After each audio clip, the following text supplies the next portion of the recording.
Hello and welcome again to Reframe with Jadesola. And in this episode, I have with me Bolanle Adewole, the founder and executive director of the Learning Place Montessori School and the TLP Center. Originally a legal practitioner, Bolanle's mission is promoting equity in education and raising future leaders. And she has established the first full autism day school on the Lagos Island. So in this episode, we're going to be talking about neurodiversity, inclusion, and building a learning village. Bolanle, welcome. Thank you for having me, Jade. I'm very excited to be here. I'm excited to have you here with me as well. You're one of the doyens of the education industry, having run TLP for 21 years now. Has it gone fast? Yes, the years have sped by so fast, such that I touch myself sometimes and I just can't believe how far we've come and how fast we have gotten here. So yes, it's been quite a journey, fast journey, I'll say, because things have gone every way, and things have ended up the way that we want them to be at this point. So at every stage and every point, even when it goes a certain way, I still believe it's fast because it ends up where we want it to be. So yes. So 10-year-old Bolanle growing up as a child, what was that like? What was childhood like? Were you born and raised in Lagos? Yes. Okay. So I was born to two beautiful individuals, Professor Ganyiwala Adewole and Mrs. Islamiat Adepeju Jawando. I grew up in Surulere, Lagos. Yeah, I think we all did at some point in really? our lives. Did you grow up in Surulere Yes, as well? yes.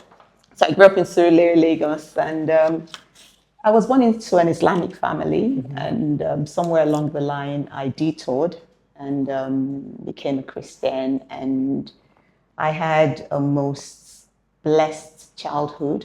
Both parents were very devoted. They were committed, and they just tried to give us the best as they knew it to be at the time. And yes, indeed, as a 10-year-old, I think back, I remember my hair was really kinky. I probably had larger teeth. My two box teeth were larger than they are now because I was smaller, of course. And I would climb the guava tree and pluck guava. One day my mom saw me doing that and she was very furious. She hit me because I wasn't meant to climb trees, but I think I was some kind of tomboy. Me too. At the I time. can relate totally. Yes. So I just had the childhood any normal child would have had. And incidentally, that kind of childhood is rare now. I was going to say that You because don't get it anymore. I think we had the best childhood that Nigeria could offer at that time. I have such fond memories of being a child, of, like you said, the trees, climbing, plucking fruits, going to neighbor's house, your street, riding your chopper up and down the place.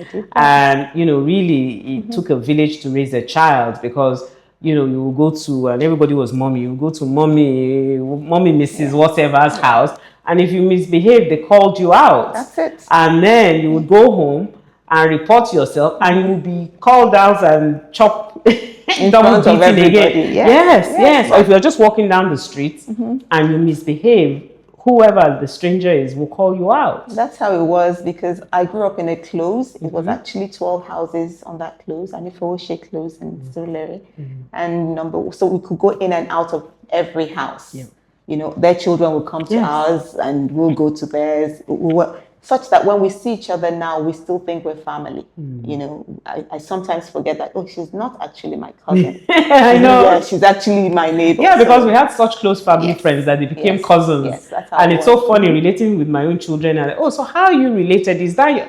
And it's like, no, it's we're actually family friends. But there was such deep bonds I found in those days that... Do you think that's reflective now? Absolutely not. Yeah. Absolutely not. Now, even if you live in a block of flats within the same compound, you don't know who your neighbor is, hardly, except you make a deliberate effort to get to meet your neighbors. And sometimes even when you make the effort, the neighbor is not forthcoming sometimes. And we're very protective of the children these days. We don't let them ride on the streets anymore for apparent reasons as well. I think there's more insecurity, that has grown, and parents of this age also have this overprotective sense, and it influences, what they do with their children. And there's also the issue of discipline. Parents don't want you to discipline their child. You just said now that it takes a village. So your neighbors, the mom next door could have hit you. She could have spanked you thoroughly before you got home. And then when you get home, you get an additional spanking. But now you can't even call the child out, not even touching them. Sometimes when you just say something, it's offensive and it's overblown and blown out of proportion. And parents just don't want that reality of training the children in the way that we were trained. They think, don't discipline my child for me. So it's harder. It's not reflective in the way that we grew up. And I just really am wondering how the next generation will be.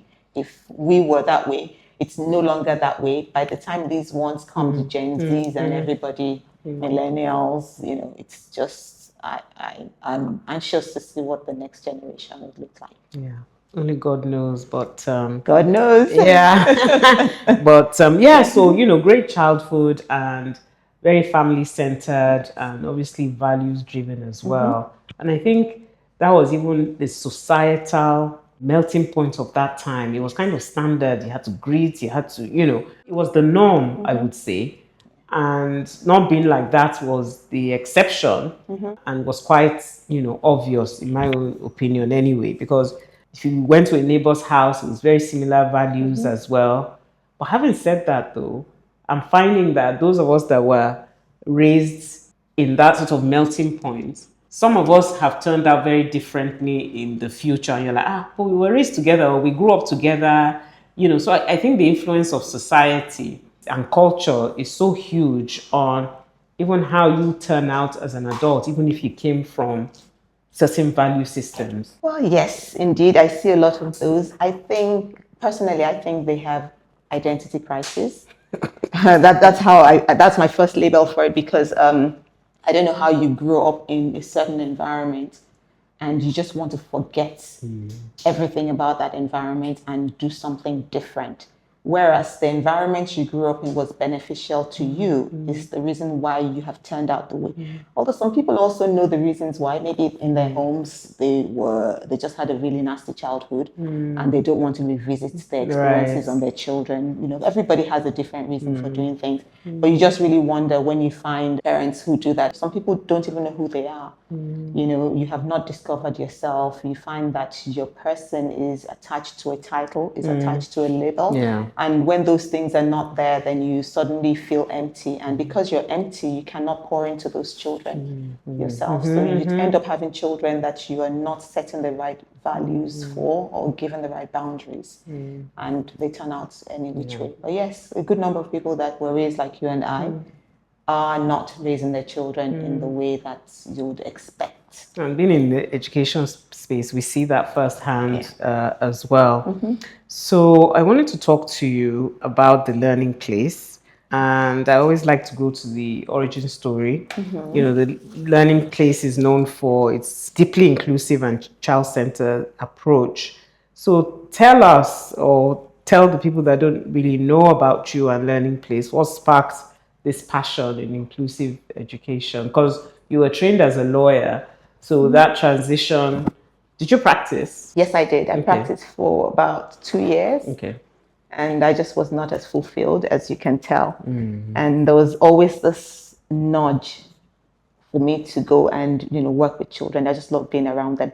But I'm going to tell you as a story, a very brief one. So you know how everyone in life sets out to have a certain objective, goal, and plan for themselves. So I had this plan of getting married to the handsome, tall man. Tall, dark, and handsome. Yes, like in Mills and two Boons. children, one boy, one girl, and fast forward, they'll go to Harvard and Stanford, and of course. Yes. So the reality then hit. I got married, handsome, lovely, best husband. 2 children, 2 boys, no girl. One of them neurotypical, one of them neurodiverse.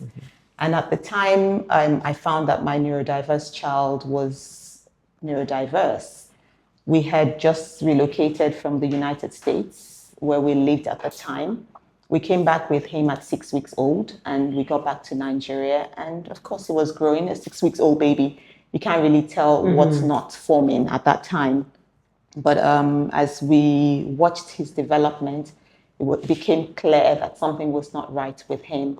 And at the time, I looked around and tried to find out where we could get help, not knowing what it was. Even though I had worked with children for 10 years, I'd never heard the word autism, because that's what he has.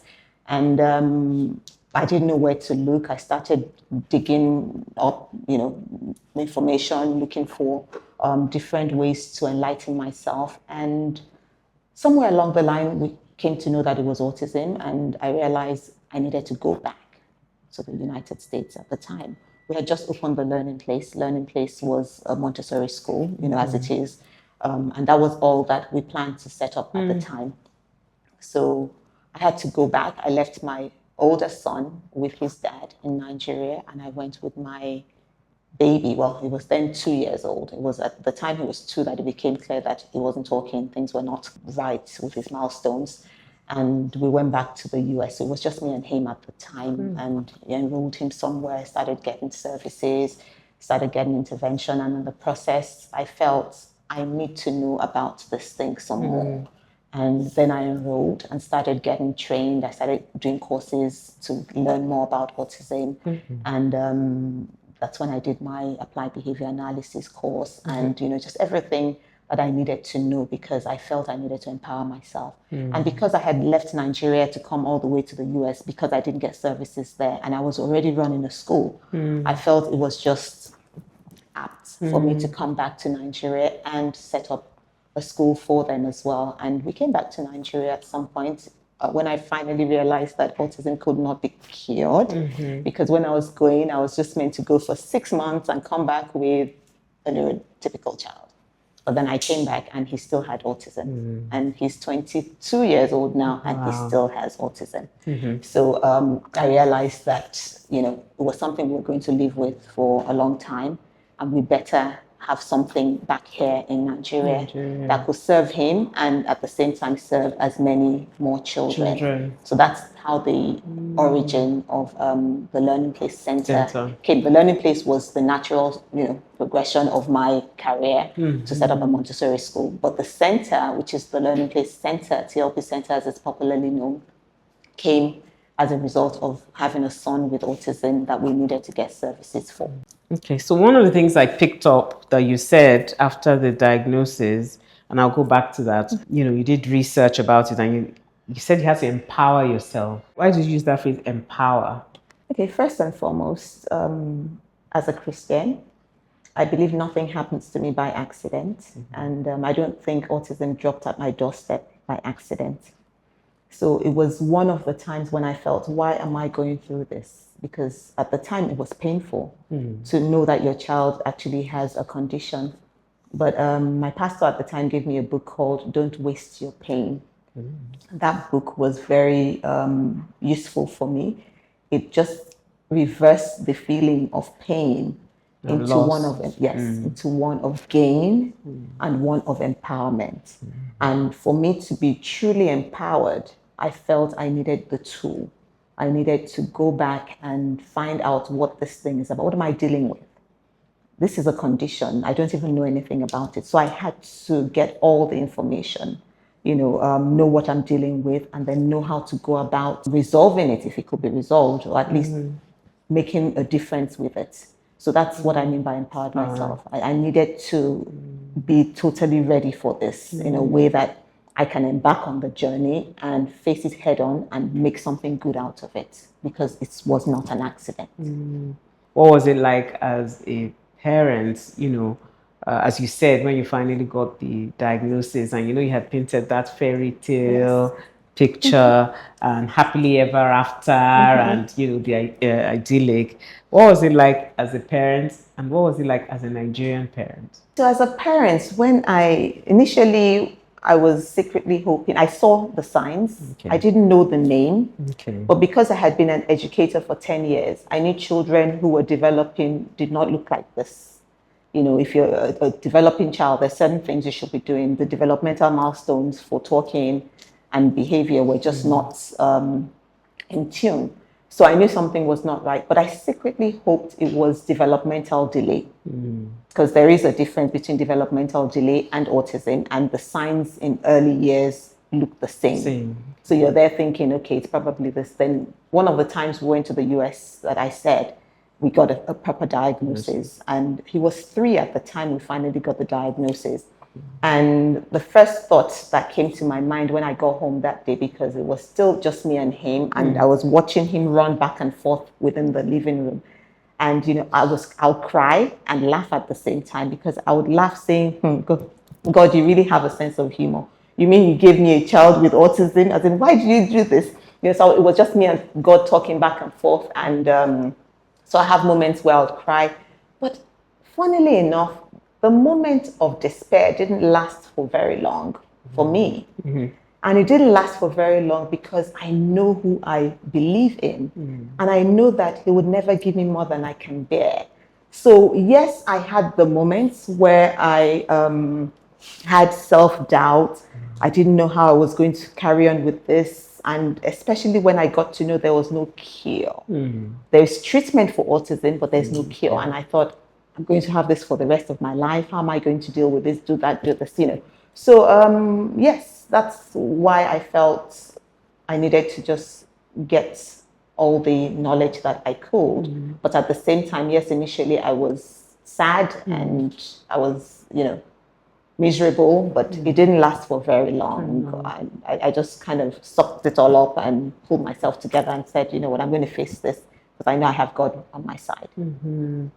So that was the A part. How did you face it as a parent? How did you Nigerian face it as a parent. Nigerian parent? It's funny because my husband is someone who's not moved by society. He is a strong believer in himself. You know, I even think it's a bit too much sometimes. You know, he's not swayed by anything society, all the Gucci, all those things don't mean anything to him. So for him as well, because of the kind of person he is, he doesn't care what you think about him. He tells me repeatedly, mind your own business, they're minding theirs. So I think my husband was my rock at the time that made me not care what people really thought. In fact, if anything, I found myself pushing my son at people. You know, first it was my family. So my sister, who is also an educator, didn't know how to deal with him. If he ever came around her, as soon as he walks into the room, she'll go the other way. You know, I noticed that she'll do it in a subtle way, but eventually she confessed that she didn't know how to deal with him. So one Saturday, I told her I needed to go somewhere, that could I drop him off for, you know, just about an hour or two. And she said yes. But when I dropped him off, I didn't come back the entire day and I didn't pick my phone. Yes. So that's who I was with it. I'll take him into people's homes, and except people who were hostile.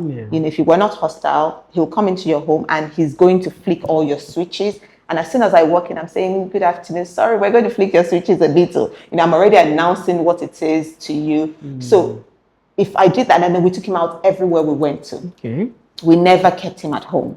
You know, if we were going anywhere, he was with us. So whatever behavior he displayed, everybody, us and everybody else around, please take it with us. Yes. So for us, we didn't really care about, we weren't bothered too much about the society, although I know that we're in that environment where there's this stigma culture.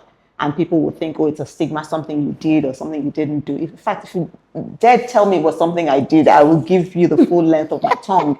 Because I knew it wasn't anything that I did and it wasn't anything I was responsible for. It's just what it is. And, you know, so for us, the Nigerian bit did not really bother. And that's why when I meet parents today who are in denial. And you can tell that the denial is not from a place of not knowing, it's from a place of what will people say. You know, I'm quick to tell them and, you know, try to express to them to please attend to your child. You know, you need to give your child all it takes, and keeping your child at home is not the best for the child. The child needs to develop in more ways than you know. But people just automatically feel that, oh, my neighbor is going to know I have a child with autism. Judge me. Or yes, judge them. Or when you have family members, in-laws, and you're the woman, and they think, oh, it's something you did, or they're going to blame you, so you're trying to hide it. So I guess everybody's story is different, and everybody's circumstance is different. But with me, what would people say didn't really matter to me. If I thought about it for 2 seconds and I moved on. So it wasn't something that I dwelled on for a long time. I suppose that you talked about, you know, you guys took him everywhere that you went. And we still do. I suppose that's an indirect way of educating the public as well, actually. You know, I often talk about hidden figures through any form of what is not viewed as normal. As a society, we hide it away. I remember somebody telling me about either colleague or very good friend that they'd known for so many years. They didn't even realize he had a son with cerebral palsy. I'm not even sure how they found out, but it was so hidden that when that person found out, they were shocked that I thought we were. Did they ever ask why? I mean, if they're so close, why didn't the person ask, why didn't you tell me about that? I think the shock was just even too much, or maybe they felt, let's just respect the boundaries or for whatever reason, but I know it was a shock. And it actually got me thinking on a personal basis as well, that, you know, for the longest time growing up, I thought my dad was the only son, you know, and it was always that only son thing. He had 4 sisters and all of that. It wasn't until I was an adult that I actually found out that he had an older brother. So again, I'm talking of hidden figures. Did you ever find out why that was hidden? Yeah, so when I found out, it was actually my mom that told us. I guess maybe she felt we were old enough. As an adult in my 20s, and my mom told us, and I kind of used style to ask my dad. He actually didn't deny it, but I found out that he was an incredible individual. He went to one of the historically black colleges in the US, Lincoln University. Oh, wow. And was actually a contemporary of Nnamdi Azikiwe and Nkrumah and all of those people. I couldn't believe it. Wow. Came back to Nigeria. Apparently, he was a bit of an advocate as well and militant. I think you remember in those days, those sets of people that really fought for independence and, you know, protesting against colonialism or whatever. But apparently, he went back, came back to Nigeria, you know, got involved in some sort of opposition and advocacy and whatever. Anyway, I don't know what happened. They said village people, but he then developed some sort of affliction of sorts. So they put him away somewhere. And the reason my mom actually told us was the news had come that he had died. You know, this was when he was in his 80s. So you never met him? No. That's what I'm telling you. Oh my goodness. So that's when we started asking, so where has he been all this time? But to just explain to you that apparently when they did go and visit him, he will ask after all of us by name. Oh, wow. My siblings and I. He still read newspapers on a daily basis. But whatever the condition was, it was such a taboo that they had to hide him away. And I remember that day so clearly because my sister and I cried so much. You know, one for an uncle that we never really met. And secondly, for this person who never really realized their potential. When you think of cry for the third reason that you felt betrayed. Well, there was that as well. So how many family secrets are there? You know, so when it comes to hidden figures, which is what I call them, it's as if these people don't matter. And so it just, you know, I'm trying to hold myself together because every time I think about him, it just makes me so sad. I can imagine. You know, so my dad now has only one living relative left. And I actually want to go and ask her, can I at least know his name?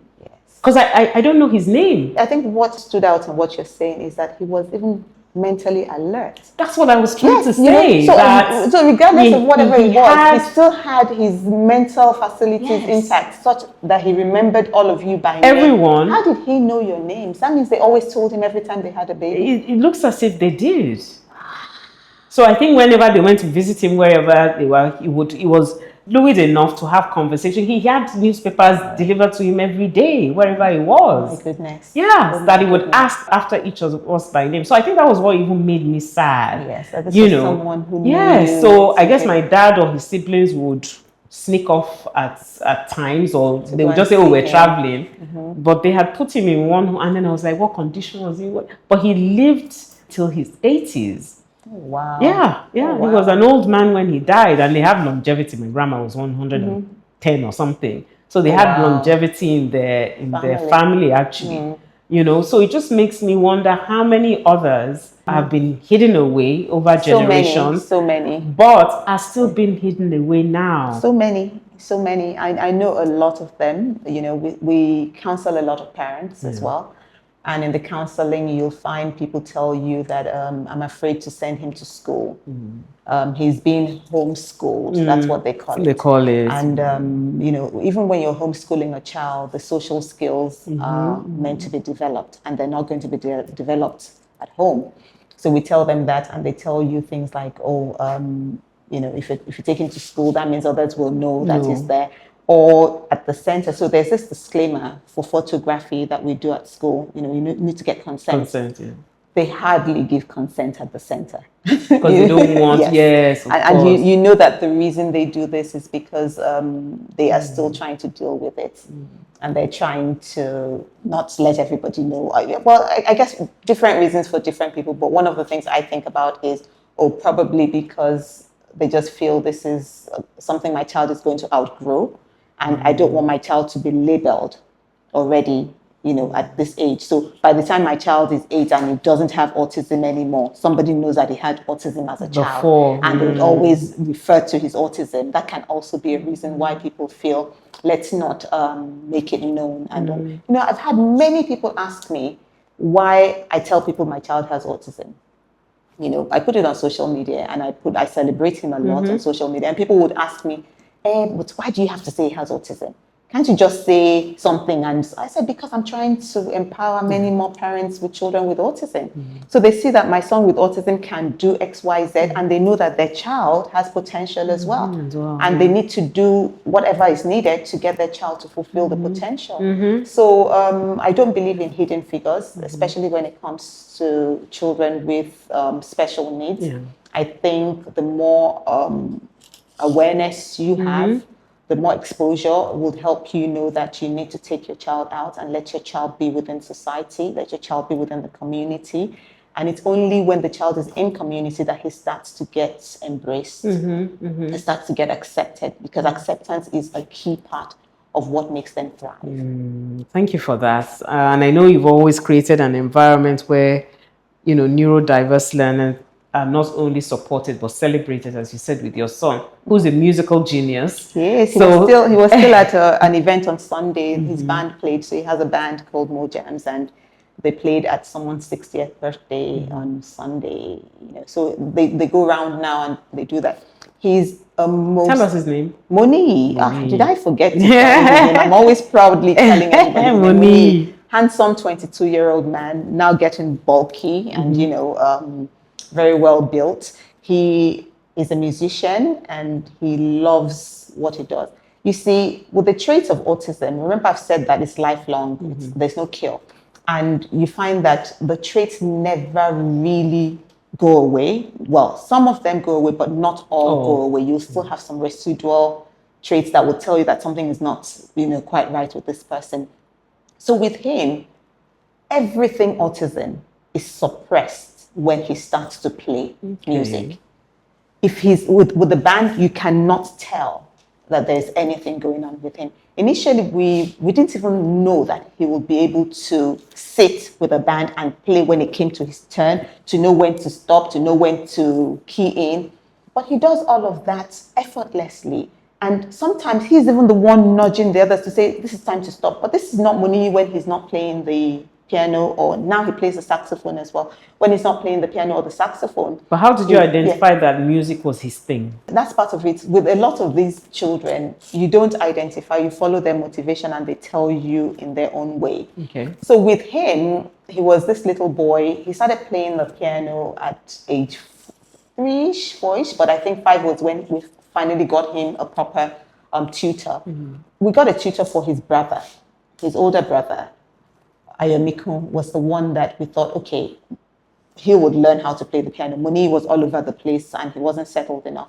Now, the music tutor will come home, and we found that Moni was always in the background, going near them, lurking around. And one day the instructor was going and he said to us, hey, Miku is not interested in the piano. Is that little one that is more interested in the piano? And we thought, really? That one, he's not even going to focus for you. He's not going to. Anyway, fast forward. We started trying him. But what really got us was he started the lessons, but he started the lessons within a month of starting the lessons. One day we came back from church on one Sunday afternoon, and I heard the piano playing. It was the tracks from my car. You know, I have the CD that I used to have in the car at the time, you know, and, you know, by the time we came downstairs, Moni was on track 6 and he was flowing exactly as it is in the car. So my husband and I looked at each other and were like, how far? As in, who taught him this? Nobody. So I said, this is from my car. So I went and got the CD. We were playing it at home. My husband said, yes, it's the same thing. And that's how we knew there was something different. There was a gift somewhere. When the instructor came as well, we told him and he got him to play for him as well. And when he's playing, he'll say, track 4. Then he'll start playing. Track 5. He'll play. Wow. So we thought, okay, this is amazing. Something is going on here. And then we started finding out about music prodigies, you know, to understand what was really going on. And that so he was playing by ear. Yes. From what he heard. At He the was time. able to. Yes. Wow. Yes, it was what he had heard, that he was just recounting and playing on the keys. But then we got him into proper music school so that he could learn the notes as well. Now he's certified up to grade 5 of ABRSM. Wow. He reads music. I don't think I got past grade 1. He's now currently at Muson for grade 6. Oh, wow. Yes, well, he's taking the classes for grade 6. So he started taking those as well in addition to his practical to get the theoretical music knowledge as well, because he reads and he can do all of those things. But he showed us who he was. We didn't discover him. He just showed us. And from then we took it seriously and started to do things with him. And I think he was 10 when we started to play around with the idea of having a band. Because then also we saw him in his school band and we saw the way he was playing. And we thought, oh my goodness, is that Moni that wouldn't sit still for you at home? And he was very coordinated, very controlled, and diligent. He knew when it was his turn. So we thought about the band as well. And his dad has been actively behind him on, you know, every step of the way. Wow. So the band, and that also helps when the spouse, when the mother and father are together on the issue. You know, one of the difficulties that people get is when dad walks away. So moms walk away as well, I found. So when one person leaves it for the other, it's harder. But when the two parents are there parenting together, it's easier on them and it's easier on the child. Yeah, I mean, I heard a story recently, and it was a mother talking about it, just going back to that, you know, support thing you were talking about. And she was saying how, you know, the child as well, they didn't have a diagnosis at the time, but the boy was always jumping or always asking questions, and the dad was the one that was a bit hostile and didn't take it out or would always shout at him. And then I think the mom said at age, I can't remember what age, he just stopped talking. Stopped? Yep. Oh my goodness, he shut down. Honestly, in fact, that day I could have cried. He just stopped talking. Yeah. So he only talks occasionally, you know, so of course. Up till now? Yeah. Oh, so, wow. but he's getting better.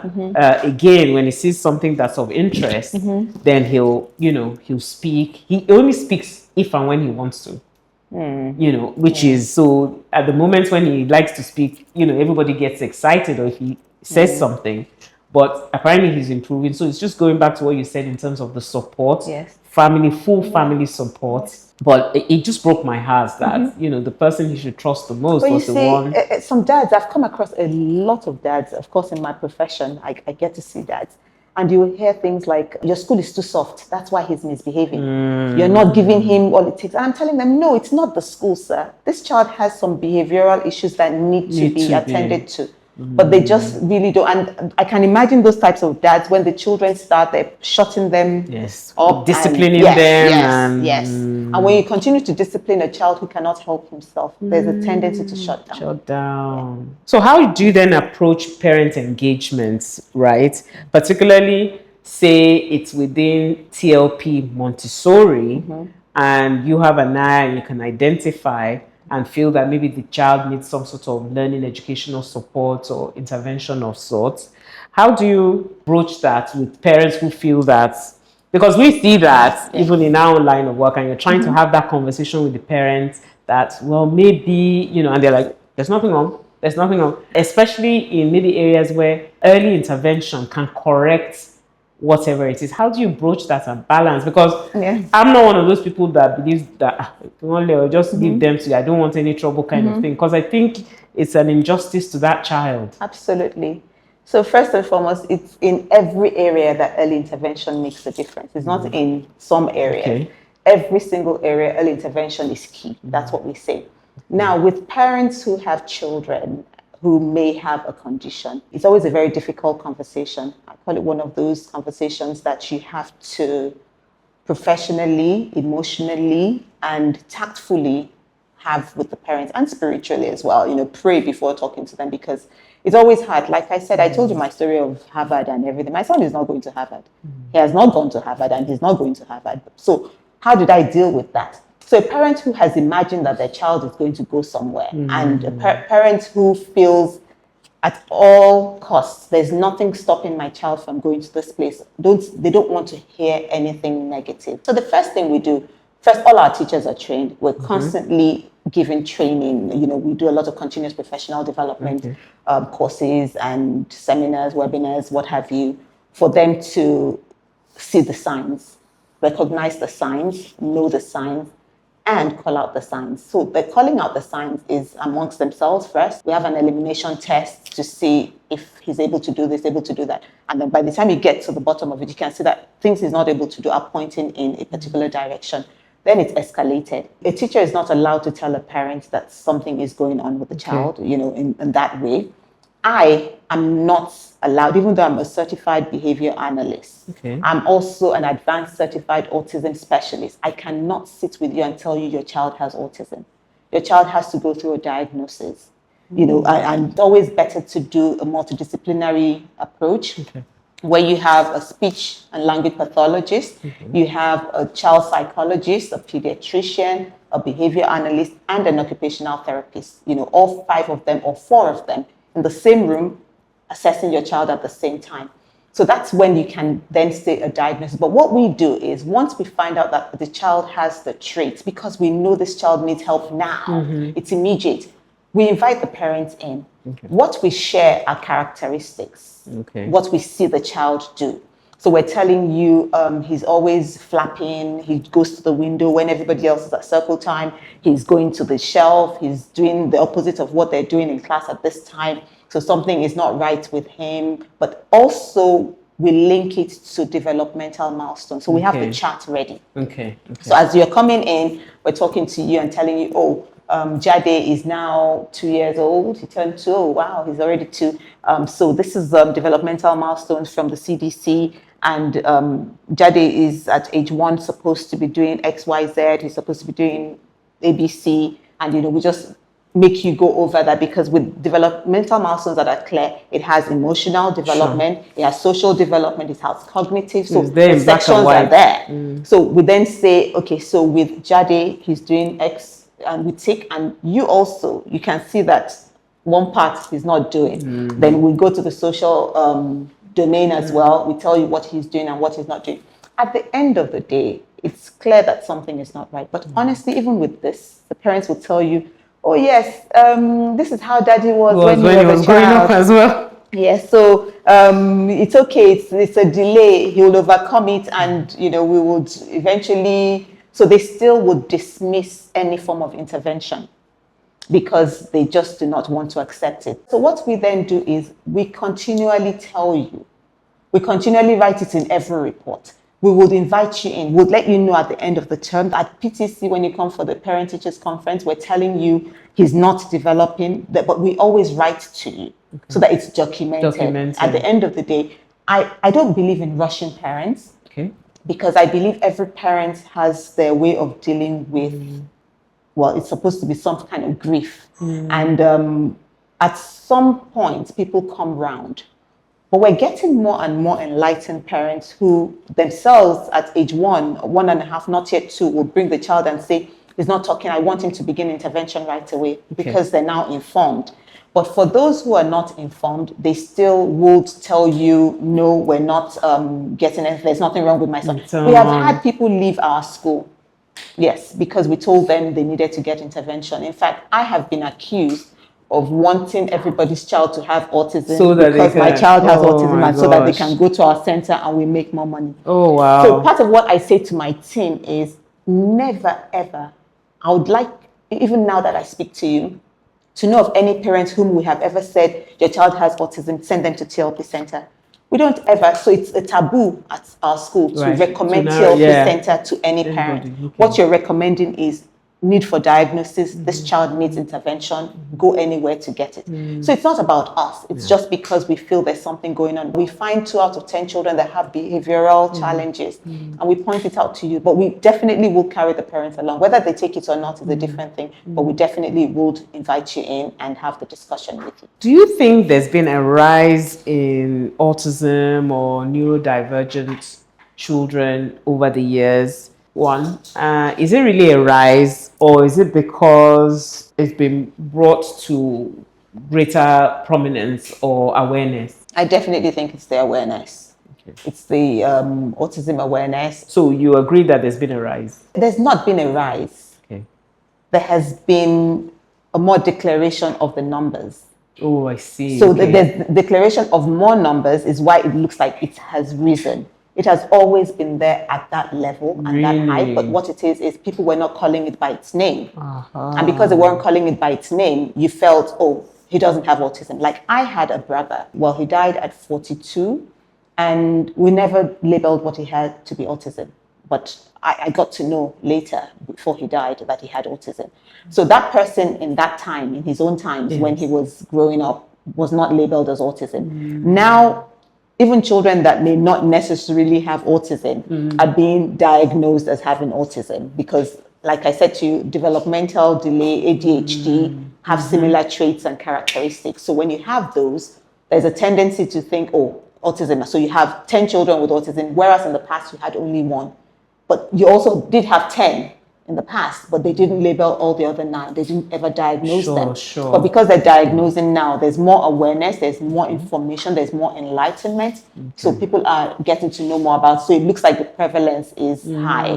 But I personally do not think that the prevalence is high. I think what has happened is there is more awareness and people are now bringing it to the fore. And probably better diagnostic tools as well, protocols. Definitely, the tools are much better. How do you ensure that your team also shares and upholds the same values? And I know you have systems and processes in place. You know, respect, dignity, patience, and seeing the whole child. Is it contagious? Can it be acquired? It's not contagious, but it can be acquired. And I think the first thing with the team is they need to know who they are first. They need to know their own capabilities, their own abilities, and their own threshold. You know, because when you have the team members who do not share your vision, it's very hard. And one of the ways we get people to share, first we have 5 core values at our school. Even the gateman knows our 5 core values. We made them very simple, just discipline, teamwork, professionalism, integrity, and Montessori philosophy. You know, so that's what we have, and everybody knows what they are, and we all try to act out in that way, such that we call each other out when they're not there. But for the team to buy in, the first thing I got to realize it much later in my career as a head of school or a leader, is that they themselves need to be seen. The teachers and the staff need to feel like they have a role to play, and their role is important. They have to have a stake. The way they have the stake is you carry them along, you inform them, you let them make decisions for you and with you, so they buy in. Once they are part of the decision making, they all begin to shift their beliefs. They start to shift to accommodate what you accommodate. So when you start telling them that we are an inclusive school and all the children have to be treated in a certain way, you find that they're tilting in that direction, because you're not just telling them we're an inclusive school and you must do this. We're an inclusive school. What do you think we should do? Okay. So the ideas of what we should do come from them. And because they come from them, they implement them seamlessly, because they already, I tell them, you wrote it, so you do it however you feel you should. And of course, the structures are also quite intact that help us know that these are the rules and the policies and procedures that we should always follow. So in a society where academic results are the matrix for success for neurodivergent children, redefine success in a broader sense. And I'll go to the example of Moi. I know you've identified his giftings and his skills. And from what I know, your strategy is a way for him to be independent. So what does success look like for a neurodivergent child or learner? Of course, I know that depends on, the special educational needs that they have, or the severity of it. But if I use Moi as an example, if I may, yes, absolutely. What does success and independence in the future look like for him? So I believe for every child, not just the neurodiverse children, neurodiverse as well as neurotypical, the teaching should not be based solely and merely on academics. There are different facets to learning that need to be incorporated into what we call education. So once we know this, we know that we're not just going about the ABC, the 1, 2, 3, the math, the literacy, and all of that. There always has to be room for creativity. There has to be room for play. And that's why we're referred to as a play school sometimes. There's room for negotiation. There's room for individualized learning, where you see the child as an individual. There's room for differentiated learning. So they're all within the same space, but you are differentiating what you're doing with each child. So in Montessori schools already, we prize ourselves very highly on individualized learning. So it's individualized education. And this method, you find that if you follow this method and you are administering to each child as an individual based on their own peculiar needs, you find that they're more successful. Because then you get to study who each child is, you understand their characteristics, you know why they do what they do. And because you are informed, you know what they actually need. You're able to give what they need to them. But I tell parents that a lot of what we should do is more on creativity. There's lots of facets. There's the emotional side, there's the social side, there's cognitive. You have to balance everything. The behavior, the mental health, all of these things also need to be infused into that thing we call education. Academics is just one component of education. There's so many others. So you have to blend everything and make them fuse together to give you a well-rounded child. Otherwise, you're going to struggle.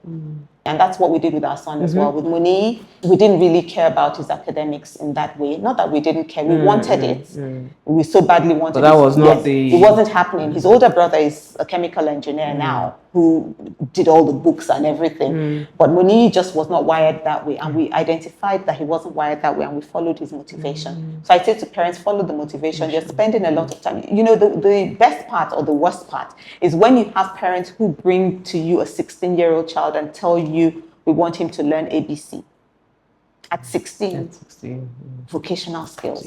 Which is where I was going to go to actually. Go to vocational. I see, how the workplace culture has shifted in the developed countries, as they call them, and that, there's recruitment from the neurodivergent communities, as you said, follow their motivation and the skills and the giftings in the area of, computer science and QA and things like that. They actually like to employ neurodivergent employees. Microsoft. And exactly. So Microsoft that's where I'm going. An autism department. Yes, they do. And they actively recruit them, which is fantastic. But what does that look like in Nigeria for our neurodivergent community. Sadly, it hasn't started to happen. That's my we point. still find that people don't, once they know that there's something going on, they actually do not want them. The only ones that you find that are employed are those who they may not necessarily know what's going on until they start work. Because you find that there are some people who have masked the autism. They've been able to succeed, but they still have their high giftings. You know, there's this set of people with autism that we call twice exceptional. They're highly gifted in what they do, you know, music, computer, paintings, or architecture, you know, whatever they do it so exceptionally well that you cannot resist them. But then employ them and you find that, this person has no social skills. He's not able to interact with everybody else in the office. He's always rude. He's always negative. He's always this, he's always that. Off. But I think we are seeing a lot of that in the workplace now, actually. Yeah, of course, because a lot of that. They've masked their way into and they functioned, you know, high functioning, and they've been able to, as you said, mask it, and it's becoming a problem. And I give you an example. My husband's office, they were interviewing this particular person. And HR was like, no, this person is not going to be, you know. And my husband was like, So they have this other kind of Gen Z partner that, you know what, why don't you interview him? And apparently within 5 minutes, the partner said, do you have ADHD? Because within 5 minutes of the Zoom, whatever, he could see the fidgeting and whatever. And he just said it to him. And the guy just stopped and said, yes, I do actually. So as soon as they identified that, said it was one of the best interviews he's ever had. They employed him? Yes. Wow. Yeah. Said it's one of the best interviews he's ever had. So my husband is advocating that, look, HR needs to be trained, you know, around identifying and not ruling people out, or being smart enough to say that, you know what, this person, I think, you know. So he is a big advocate of that. That is fantastic news, because really and truly, guess what? You find that when they are in the office, they actually are more devoted, and their outcome or output is enormous. Yeah, because they have that skill of being hyper-focused, you know, on things, which, you know, to the detriment of other things sometimes, but, you know, that's hyper-focus on, I need to do this, I've got to do it. And so I think, you know, that was my question in terms of workplace companies, we still find that they're not. It's one of the areas where we are hoping the government would intervene. I don't know if you want me to talk about government now. Yeah, because I was going to mention in terms of, you know, the broader... Yes, because my dream for Nigeria with the government is for a government that first enacts legislation to compel all teachers to get Inclusion 101 as a requirement to teach. Inclusion 101 to me is just you getting the basics of what inclusion should look like. The same way, just recently, I think about 4 years ago, there was this compulsion for all teachers to get the NCE, that's the National Certificate of Education. TRCN was pushing it, the Teachers Registration Council of Nigeria. They were pushing and saying that if they were doing inspections, going around schools, that if school teachers didn't have NCE, they were taking them out of their classrooms. I remember some of my teachers, about 5 of them at the same time, going for classes for this. If the same way the government pushes for inclusion, we'll find that many more teachers will be aware and they'll be able to do the right thing. Whether or not you like it, whether you're actively seeking or not, you are going to get a child with autism or ADHD in your school. They're going to land there somewhere, somehow. But when they do, are you going to expel them? Are you going to start trying to learn how to work with them at that time, or what? So that would be the first thing that I feel government should do. You know, government should enact legislation. Government should also look into making sure that schools actually admit little bits of inclusion should be compelled also, such that when they come into your school, don't turn them back. You know, have the barest, of course, if it's very severe, then you turn them back, but not every child that has a condition should be shooed away. And the workforce would be another area where I feel government should say that, you know, on your workforce, have at least, even if it's 2%, not everybody, mandate every company to have 2% of people with diverse needs, just have them on your workforce. The same way, I think there's this thing in the US where ethnicity, you find that people have to employ blacks. Yeah, DEI. Yes, DEI, yeah, that's what it's called. So that same way they make it mandatory. Because do you think those people want to hire black people? They don't. But because the law says this is what you do, then they're mandated to do it. So the same way you compel people. So you can make it a law for companies to have people with neurodiverse people on their workforce, schools to have inclusive services, and teachers to have the basic minimum in inclusion. The training on inclusion to be something that they have. So I think with that, we'll get more output, because what we're really missing, we're losing out a lot by not engaging these people. Those that are highly gifted are so exceptionally gifted that they create things to improve our world. I mentioned Microsoft earlier. Microsoft was created by Bill Gates. Bill Gates is said to have, he's a twice exceptional individual. I heard that too. You have even Elon Musk. Elon Musk announced himself that he has ADHD. But look at what these people have created in the world. There are many more. I could go on. I mean, there is Einstein. So there's so many of them who have developed so impactfully, in the world today. They have created things that we all use, that we've all come to find as part of what Steve Jobs, so many of them are said to have had something or the other, but they have contributed meaningfully to our world and the globe. So with us, because we're not engaging them in that way, we're suffering. Losing out. We're suffering in some parts, but we just don't see it because Nigeria is still not wired up for that. But if Nigeria opened their eyes and say, let's do it this way, let's engage them, we will get much more at less. I'm not saying pay them less, but you find that things that you're going to look for outside, you already have it at home, but you just need to tap in and make the most of it. So we're going to veer off as we're rounding up now. But what are you listening to? Because I've seen you boogie down, I've seen you on, Instagram, I see you kumole. What are you feeling right now? What am I feeling right now? That's not church. Yes, that's not okay. That's not church. So it will be that one, that Davido's latest one, the tomato, some tomato. You know the song now. I don't know what it says, but you know it now. So that's the one you're. Yes, there's that one. Then there's also maybe because I don't boogie to I boogie to a lot, but I don't necessarily know what they're called. But when they start to play, I'm dancing to them. But this, don't you all know the Davido song? You must know it now. Sweet tomato. What is it now?